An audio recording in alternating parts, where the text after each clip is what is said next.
अस्सलाम वालेकुम रहमतुल्लाह। मिलत टाइम्स में खुश आमदीद। मैं हूँ आपके साथ शम्स तबरेज़ कासमी। पब्लिक प्लेस यानी अवामी मकामात पर नमाज़ पढ़ने का सिलसिला लगातार तनाज़ुर का शिकार होता जा रहा है। लखनऊ के लुलु मॉल से मामला शुरू हुआ और अब कई सारी जगहों पर नमाज को लेकर के हंगामा किया जा रहा है। ताज़ा मामला हरिद्वार का है, उसके अलावा प्रयागराज यानी इलाहाबाद का भी है। हरिद्वार के एक बाज़ार में नमाज का वक्त हो गया, बारिश हो रही थी, मस्जिद में जाना पॉसिबल नहीं था। मुसलमानों ने नमाज अदा कर ली, जिसको वहाँ के हिंदुओं ने इशू बना लिया, पुलिस में शिकायत की और पुलिस ने भी आकर के गिरफ्तार कर लिया। प्रयागराज यानी इलाहाबाद में कुछ बच्चे ट्रेन से दरअसल फतेहपुर जा रहे थे। पुलिस ने उन्हें एक तरह से डिटेन किया, कहा बच्चे को लेकर कहाँ जा रहे हैं। वेटिंग रूम में बैठाया गया, नमाज का वक्त हो गया, उन लोगों ने नमाज वहीं पर अदा की। अब इसको भी इशू बना दिया गया है और कई सारे मामले हैं। आइए समझते हैं कि क्यों नमाज पर हंगामा हो रहा है। स्पेशली इस वीडियो में हम उन लोगों को बताना चाहते हैं जो लोग ये कहते हैं कि नमाज की वजह से भावना आहत होती है, या ट्विटर पर आकर के जो लोग ये लिखते हैं कि नमाज मस्जिद में क्यों नहीं पढ़ी जाती है, घर में नमाज क्यों नहीं अदा की जाती है, पब्लिक प्लेस में क्यों नमाज अदा की जा रही है। ऐसे हिंदू भाइयों के लिए भी इस बात को समझना ज़रूरी है कि नमाज क्या है, नमाज के लिए टाइमिंग कितना इंपॉर्टेंट है और नमाज कहाँ किस हालत में कैसे पढ़ी जाती है। इसलिए आप इस वीडियो को अपने गैर मुस्लिम दोस्तों के साथ ज़रूर शेयर कीजिएगा ताकि पता चले कि नमाज क्या है और क्या नमाज पढ़ने की वजह से किसी के जज्बात मजरूह हो सकते हैं, किसी की भावना आहत हो सकती है। पहले इन दोनों मामलों को समझते हैं जो हुआ है।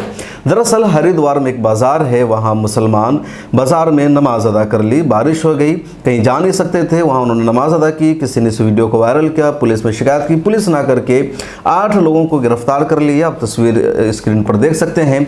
बाद में पुलिस ने सभी को रिहा भी कर दिया है। इधर इलाहाबाद यानी बिहार के सहरसा से कुछ बच्चों को लेकर के मौलाना अब्दुल रब और उनके लोग जा रहे थे फतेहपुर। पुलिस को पता चला कि बच्चे जा रहे हैं, चाइल्ड कमेटी ने उन्हें इन्फॉर्मेशन किया। उसके बाद पुलिस ने तमाम बच्चों को डिटेन कर लिया। डिटेन करके उन्हें इलाहाबाद रेलवे स्टेशन के वेटिंग रूम में बैठाया गया। नमाज का वक्त हुआ, उन्होंने ज़हर, असर और मगरिब की नमाज अदा कर ली। किसी ने वीडियो को वायरल कर दिया और हंगामा हो गया। इसमें दो एंगल, एक कि बच्चों का ले जाना सही है नहीं है, और दूसरा नमाज पढ़ने का मामला। बच्चों को लेकर क्यों जा रहे थे, छोटे बच्चों का बाहर जाना सही है नहीं, एक मुस्तकिल न्यूज़ है और इस पर हम इस गुफ्तगू के आखिर में बातचीत करेंगे। पहले बात करते हैं नमाज पर कि लोगों ने क्यों नमाज अदा की और इनके नमाज पर हंगामा क्यों हो रहा है। दरअसल इस्लाम में हर मुसलमान पर यानी जैसे ही एक शख्स इस्लाम को कबूल करता है, खा वो पैदाइशी मुसलमान हो या फिर वो इस्लाम कबूल करता है, तो उस पर नमाज फ़र्ज़ है। इस्लाम में 5 चीज़ें फ़र्ज़ है, उसमें से एक नमाज है। नमाज दिन भर में 5 वक्त फ़र्ज़ है। नमाज एक फ़जर, ज़ोहर, असर, मगरिब, इशा, 5 नमाज़ें। फ़जर की नमाज का वक्त सुबह सूरज के तुलू होने से पहले, सुबह सादिक के बाद है। ज़ोहर की नमाज का वक्त दोपहर में है, जो यानी 1 से 3 बजे के दरमियान होता है। असर की नमाज का वक्त सूरज गुरूब होने से पहले यानी वो तकरीबन 4-5 बजे होता है। उसके बाद मगरिब की नमाज का वक्त है जो सूरज गुरूब होने के फ़ौरन बाद है। और उसके बाद एक इशा की नमाज का वक्त है जो सूरज गुरूब होने के 1-1.5 घंटे के बाद, जिसको आप इशा की नमाज कहते हैं, यानी मगरिब की नमाज के बाद। तो ये 5 नमाज है। अब इस्लाम में नमाज फ़र्ज़ है और नमाज फ़र्ज़ होने के लिए कई सारी चीज़ें ज़रूरी होती है। नंबर 1 कि आप नमाज़ पढ़ने जा रहे हैं तो आपका पाक साफ़ होना ज़रूरी है। अगर कोई नापाक है तो नमाज उस पर फ़र्ज़ है लेकिन वो नमाज नहीं पढ़ सकता है। नमाज के लिए वज़ू करना शर्त है। इसी तरह नमाज फ़र्ज़ है अपने वक्त के अंदर, यानी फ़जर की नमाज का जो वक्त है उसी वक्त में नमाज अदा की जाएगी। अगर उस वक्त में किसी ने नमाज अदा नहीं की तो उसकी नमाज नहीं होगी, नमाज वो क़ज़ा होगी और वो शरीयत की नज़र में गुनहगार होगा। जो इस्लामी आइडियोलॉजी है, जो इस्लाम कहता है कि वो अल्लाह के यहाँ गुनहगार है, शरीयत की नज़र में गुनहगार है, क्योंकि उसने फ़र्ज़ को अपने वक्त पर अदा नहीं किया। उसी तरह ज़ोहर की नमाज का है, असर की नमाज का वक्त है दोपहर में, यानी मान लीजिए ज़वाल का उसका वक्त होता है, जिसको सूरज के 1 साया 2 साया टाइमिंग के अतबार से उसका अंदाज़ा लगाइए। तो 1 से 3 बजे के दरमियान ज़ोहर की नमाज का वक्त फ़र्ज़ है। अब उसी टाइम के अंदर नमाज पढ़ना फ़र्ज़ है। अगर किसी ने इस टाइम के अंदर में नमाज अदा ज़ोहर की नहीं की तो वो शरीयत की नज़र में गुनहगार है और दोबारा उसे नमाज क़ज़ा करनी पड़ेगी। ऐसा नहीं कि वो माफ़ भी उससे हो जाएगा। इसी तरह असर की नमाज का वक्त है, मगरिब की नमाज का वक्त है। अब शरीयत में यह भी कहा गया कि मस्जिद में नमाज़ पढ़ना ज़रूरी है, जमात के साथ ही नमाज अदा करना अफजल है। लेकिन अगर किसी के साथ मजबूरी है कि कोई मार्केट में निकला हुआ है, कहीं कोई सफ़र में निकला हुआ है, तो सफ़र में भी, मार्केट में भी मशगूलियत रहते हुए भी नमाज साक़त नहीं है, नमाज माफ़ नहीं है, नमाज क़ज़ा नहीं है, कोई बहाना नहीं है। आपको जहाँ पर आप खड़े हैं वहीं पर कोई पाक साफ जगह है, किनारे खड़े हो जाइए, वज़ू कर लीजिए और नमाज अदा कर लीजिए। आप बाज़ार में वहीं पर नमाज अदा कर लीजिए, आप ट्रेन में है वहाँ नमाज अदा कर लीजिए। प्लेटफॉर्म पर जाएगा आप वहाँ नमाज अदा कर लीजिए, यानी नमाज अदा करना फ़र्ज़ है। यही वजह है कि अगर आप मुस्लिम मुल्कों में जाएंगे, ईरान, सऊदी अरब, पाकिस्तान और इस तरह जहाँ जहाँ, तो वहाँ पब्लिक मकामात पर भी नमाज अदा करने के लिए बाज़ाब्ता मस्जिदें बनी हुई है। ईरान में सब स्टेशन पर मस्जिदें बनी हुई है। सऊदी अरब और दुबई वगैरह में ट्रेनें नहीं हैं, लेकिन वहाँ भी जो पब्लिक प्लेस है, पेट्रोल पंप है या रेस्टोरेंट है, होटल है, वहाँ पर नमाज अदा करने के लिए बाज़ाब्ता मस्जिदें बनी रहती है। प्लेटफॉर्म पर मस्जिदें बनी हुई है। दुबई एयरपोर्ट पर जाएंगे, वहाँ कई सारी मस्जिद आपको मिलेगी, बाज़ाब्ता वहाँ अजान होती है, क्योंकि नमाज फ़र्ज़ है तो नमाज को उसके वक्त में ही अदा करनी पड़ेगी। ऐसा नहीं कि सफ़र में या कहीं भी जाने से नमाज माफ़ हो जाती है। अब ये कहा जाता है कि लोग पब्लिक प्लेस में क्यों नमाज अदा कर रहे हैं, घर पर क्यों नमाज नहीं पढ़ते, मस्जिद में क्यों नमाज नहीं पढ़ते। एक आदमी बाज़ार गया हुआ है, अब बाज़ार में नमाज का वक्त हो गया तो वही नमाज अदा कर लेगा, घर जाएगा तो उसकी नमाज क़ज़ा हो जाएगी। या मस्जिद वहाँ पर नहीं है, कुछ जगहों पर मस्जिदें नहीं होती है, और नमाज पढ़ने से क्या किसी के जज्बात मजरूह हो जाएंगे, किसी की भावना आहत हो जाएगी। मुझे नहीं लगता कि ऐसा हो सकता है। जैसे दूसरा शख्स अपने अमल को अंजाम दे रहा है, अगर कोई मंदिर में पूजा कर रहा है, कोई भगवान को पूज रहा है, कोई मूर्ति की पूजा कर रहा है, तो क्या हमारे जज्बात को ठेस पहुंचता है, क्या हमारे भावनाओं को ठेस पहुंचता है? ऐसा नहीं होता है। तो फिर हमारे नमाज़ पढ़ने से उनके जज्बात क्यों मजरूह होंगे, उनकी भावनाओं को क्यों आहत होगी? हाँ, शरीयत ने यह भी कहा है कि आपके नमाज़ पढ़ने से किसी को तकलीफ़ नहीं होना चाहिए। अब बाज़ लोग ट्रेन के बीच में नमाज़ पढ़ते हैं, सामने लोग आने जाने में दुश्वारियाँ महसूस करते हैं, दिक्कत होती है, तो वहाँ पर कहा गया भाई ऐसी जगह पर मत नमाज़ पढ़िए।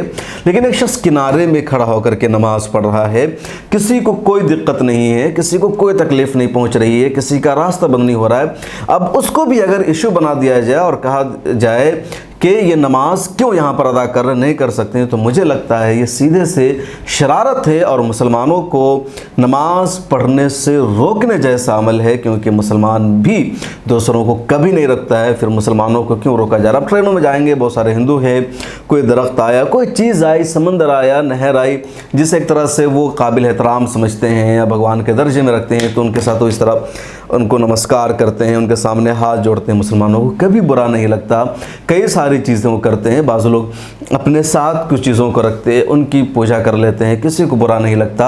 आप पुलिस स्टेशन में जाएंगे, वहाँ आपको मूर्तियाँ रखी हुई मिलेंगी, दूसरे पब्लिक प्लेसेस में जाएंगे, वहाँ मूर्ति रखी हुई मिलेगी। आप बसों में सवार होंगे, बस एक पब्लिक सवारी है, वहाँ भी छोटी सी मूर्ति रखी होती है। किसी पब्लिक आप टैक्सी में जाएंगे, वहाँ इस तरह की चीज़ें रखी होती है। मुसलमान कभी ऑब्जेक्शन नहीं करता। एक बंदा है जो ड्राइवर है, जो गाड़ी चला रहा है, उसकी उसमें आस्था है, उसने उसको रखा हुआ है, कोई एतराज़ नहीं होना चाहिए। वो अपनी आस्था के मुताबिक अमल कर रहा है। इसी टैक्सियों में हम लोग सवार होकर के जाते हैं, किसी को कोई दिक्कत नहीं होती। लेकिन नमाज का वक्त हो गया कि मुसलमान नमाज अदा कर रहा है, तो उस पर हंगामा क्यों, उस पर एतराज़ क्यों? बात हरिद्वार की हमने की। हरिद्वार के एक और तस्वीर देखिए, यही मुसलमान हैं कुछ इनमें से, जो वहाँ शिव भक्तों पर, जो लोग कांवड़ यात्रियों में जा रहे हैं, उन पर ये फूल पेश कर रहे हैं, उनको फूल चढ़ा रहे हैं। और एक अच्छी बात है एकजहती के लिए। पिछले दिनों कश्मीर की भी एक वीडियो आई थी जिसमें हुज्जाज कराम को वहाँ के हिंदू जा कर के फूल पेश कर रहे थे, उनका इस्तकबाल कर रहे थे। यही हिंदुस्तान में होता आया है। लेकिन यहाँ ये देखिए कि नमाज़ पढ़ने को लेकर के लगातार इशू बनाया जाता है। और ये समझना ज़रूरी है कि नमाज फ़र्ज़ है, अपने टाइम पर फ़र्ज़ है, और उसी हालत में नमाज यानी उसी वक्त में जहाँ कहीं है वहीं नमाज अदा करनी होगी। इसमें मस्जिद अगर किसी ने तलाश की तो मस्जिद ही तलाश करने में वक्त लग जाएगा, नमाज अदा नहीं कर पाएगा। किसी एरिया में मस्जिदें नहीं होती है, इसलिए जहाँ किसी को सूरत मिलती है वहाँ नमाज पढ़ने को कहा गया है, और ये होता आया है। अब अगर इसको इशू बना दिया जाता है तो मुझे लगता है कि एक तरह से मुसलमानों को दी गई मजहबी आज़ादी से रोकने की भी कोशिश है। इसको इशू नहीं बनाना चाहिए। सरकार इस पर तवज्जो नहीं देती। लूलू मॉल का मामला देख लीजिए, कुछ लड़के वहाँ नमाज अदा कर रहे थे, अब उन लोगों को गिरफ्तार करके जेल भेज दिया गया। आखिर जुर्म क्या था उनका? आपको पूजा पाठ करना है, आपको अपने मज़हब पर अमल करना है, कीजिए। 2 रकत नमाज अदा कर लेने से वहाँ कोई मस्जिद बनाने का दावा नहीं करता है, वो जगह को कुछ नहीं फ़र्क पड़ता है। इससे पहले और भी किस तरह की वीडियो वायरल की गई। पिछले ही दिनों दिल्ली के बोटानिकल गार्डन की एक वीडियो वायरल की गई। एक बंदा किनारे में जाकर के नमाज अदा कर रहा था, उसको किसी ने उसकी वीडियो बना ली, उसको वायरल कर दिया और उसकी गिरफ्तारी की मांग की गई। इसी तरीके से पिछले दिनों मेरे पास एक खबर आई कि हरियाणा के ही यानी मेवात से मुत्तसिल कॉलेज में कुछ मुस्लिम बच्चे नमाज अदा कर रहे थे जाकर के किनारे में। उसके ख़िलाफ़ जाकर के बजरंग दल के बच्चों ने हंगामा किया, प्रोटेस्ट किया और कहे लोग यहाँ पर ऐसा क्यों कर रहे हैं, नमाज अदा क्यों कर रहे हैं, नमाज अदा नहीं करने दी जाएगी। उन बच्चों ने प्रिंसिपल से जाकर के शिकायत की तो प्रिंसिपल ने जाकर के कहा क्या तो तुम्हें मज़हब को चूज़ करना है या फिर एजुकेशन को चूज़ करना है, दोनों में से किसी को इख्तियार करना होगा, वरना यहाँ तुम्हारे लिए कोई जगह नहीं। आखिर क्यों? सारी चीज़ें तो पूजा पाठ के मुताबिक होती है, एक सड़क बनती है, उसका उद्घाटन होता है और हिंदुआना मज़हब या रस्म रिवाज के मुताबिक किया जाता है। स्कूल के कॉलेजेस के प्रोग्राम होते हैं उसके मुताबिक किया जाता है, जिसका हालांकि मुसलमान बच्चे तक उसमें शरीक होते हैं, लेकिन मुसलमान किनारे में 2 रकात नमाज अदा कर रहे हैं, उस पर ऑब्जेक्शन, उस पर एतराज़ और कहा जाता है कि आपको ये करने की इजाज़त नहीं। आखिर क्यों? ये मजहबी आज़ादी से एक तरह से रोकना है और मुझे लगता है इस पर गौर करने की ज़रूरत है और जो लोग इसको इशू बना रहे हैं उन्हें भी इस पर फिक्रमंद होने की ज़रूरत है। हाँ, अगर आप सड़कों पर नमाज़ पढ़ने से रोकते हैं या कई मरतबा इशू बना जाता है कि मुसलमान सड़कों पर नमाज अदा ना करें, उत्तर प्रदेश में बहुत ज़्यादा सख्ती बरती गई, ठीक है, सड़क पर नमाज अदा करने से सड़कें बंद हो जाती है, लोगों का रास्ता रुक जाता है, ठीक है, मस्जिद में नमाज अदा करें, सड़कों पर नमाज अदा ना करें, लेकिन तनहा कोई शख्स छोटी मोटी जमात बना कर किसी जगह पर नमाज अदा कर रहा है तो उससे किसी के जज्बात मजरूह होने का कोई सवाल नहीं है। हम अपने मज़हब पर अमल कर रहे हैं, हम आपके मज़हब के ख़िलाफ़ कुछ नहीं कर रहे हैं। हाँ, ऐसा अमल जिसके करने से आपके मजहबी जज्बात मजरूह होते हैं, उसको करने से खुद इस्लाम ने मना किया है। तो ये पूरा मामला। एक और मामला इसमें कि सहरसा से बच्चों को लेकर के ये क्यों जा रहे थे, जिसे इलाहाबाद रेलवे स्टेशन पर रोक दिया गया। दरअसल बच्चों को तालीम हासिल करने के लिए दूसरी जगहों पर लोग ले जाते हैं। बिहार के बच्चे होते हैं, उत्तर प्रदेश के मदरसों में जाकर पढ़ते हैं, दिल्ली के मदरसों में आकर पढ़ते हैं। कुछ ऐसे बच्चे जो सहरसा से फतेहपुर जा रहे थे किसी मदरसा में तालीम हासिल करने के लिए, 13 बच्चे हैं, इसके अलावा 1-2 बच्चे इसमें से किसी और जगह पर जाने वाले थे।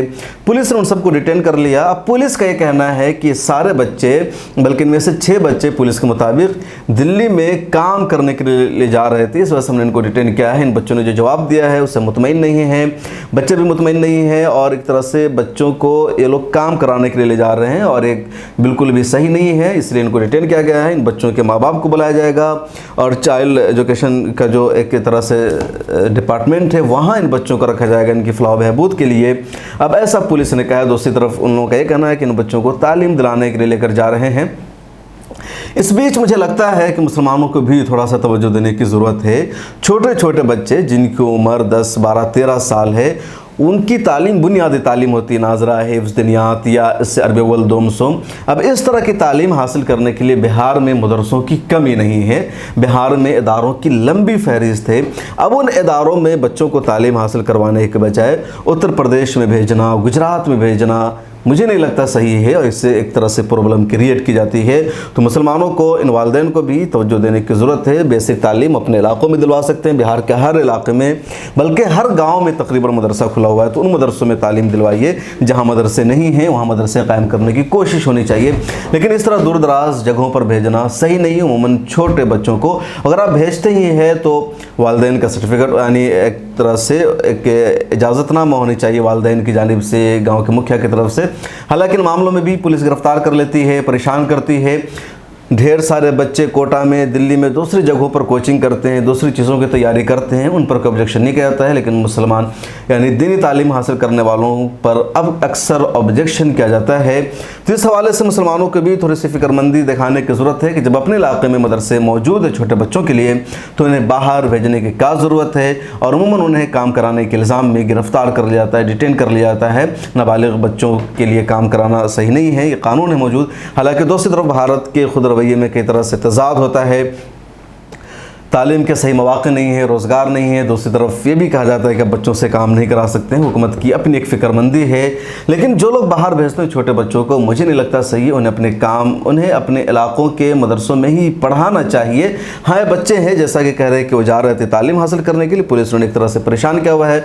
उन्होंने नमाज़ अदा की, उन्होंने बार बार ये कहा कि पुलिस ने हमें रोक रखा था वेटिंग रूम में, हम नमाज़ नहीं पढ़ेंगे तो और क्या करेंगे, नमाज का वक्त हो चुका है और नमाज अपने वक्त पर पढ़ी जाएगी। कहा जा रहा है कि आप नमाज़ पढ़ने के लिए किससे मंजूरी आपने ली, मंजूरी वो कह रहे हैं कि हमें मंजूरी लेने की क्या ज़रूरत है, हम कहाँ जाएंगे जब हमें कैद कर रखा है, कोई जगह ही नहीं थी, इसलिए हमने वक्त पर नमाज अदा की। अगर नमाज अदा नहीं करते तो हम शरीयत की नज़र में गुनहगार होते।